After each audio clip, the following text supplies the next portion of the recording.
Kıpçak köyünde 2005 yıldan işler şaşki seksiyası. O vakıttan pek çok uşak hazırlandı türlü regional hem respublika yarışmalarına. Okuldan sonra uşaklarda var kolaylık biraz dinlenme uruklardan. Onları büyük havezle gelirler seksiyaya. Uşaklar anlattılar, niçin ayırdılar şaşki seksiyasını. Hem ne onların anaları babaları bunun için düşünürler. Они поддерживают Onlar sevinirler меня benim во için, всем. yardım ederler bana. Açan olur hani yarışmalarda yer almarım, gene yardım ederler. С малых лет я играла с моим Ta отцом. küçükten ben babamla oynardım şaşki. O da beğenir bu oyunu. Я O zamandan beri ben beğendim bu oyunu. Ben beğenirim buraya gelme, öğrenme, oynama şaşki. Они очень O рады, entelektüel bir что oyun. я Nerede biz увлекаюсь lazım этим düşünelim. спортом. Друг рассказал про то, что ходит на шашки. Benim kafadarım anlattı bana. Hani gelir bu sekseye. Söyledi ben de deneyeyim. Ben geldim, beğendim.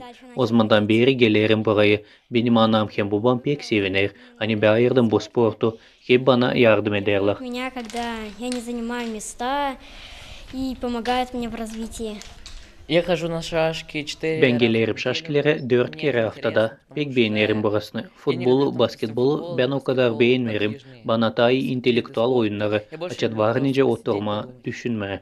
Şaşki treneri Ivan Kapuşu anlattı. Hani uşaklarda var haves seksiyaya gelme. Onlar nişanlarlar hangi yanlışlıklar vardı yarışmaklarda. Ki kendi bilgilerini daha büyük uğra kaldırma. Уже 17 yıl ne kadar bizim seksiyonda işler. Türlü uşaklar geçtiler bizim seksiyadan. Uşaklar bu işi seviyorlar. Çünkü bu intelektüel oyunu. Bir uşağı koymuyor. No. Var bizde türlü uşak yetişiyor. Var bizde türlü sıralamayla uşaklar kendini gösteriyorlar. Nice nişanladı Ivan Kapuşu bitki yarışmaklarda angıları geçti Komrat kasabasında uşaklar gösterdiler kendini yeni taraftan. Çocuklar da kızlar da ilk, ikinci hem üçüncü yerleri kazandılar. Şimdi uşaklar hazırlanır daha bir önemli yarışmaya. Hangisi geçecek Bender kasabasında. Bizde olduğu için Respublikan çempiyonada geçtik biz oldu. Yılkıncı var, yılkıncı yeri aldık. Bizim aldı bizde yılkıncı yeri Gaydarca yerine. Uşak kışızın arasından kim hangi uşaklar hani 10 yaşındadık. Nikolago Sergey aldı bizde ikinci yeri. Uşaklar hani 8 yaşındadık. Çünkü bizde düşünüyoruz var bizde büyük bir turnir Bender'de. Adı onun Memorial Gringruza. Uşaklar orada ancak kendi kvalifikasyasını kaldırsınlar, ancak alsınlar razretleri. Hazırlanıyor sonra.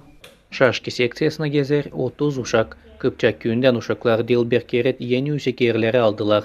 Respublika hem regional yarışmaklarında. Alek Dologla, Leonid Arfonos, Gayar'da haberler.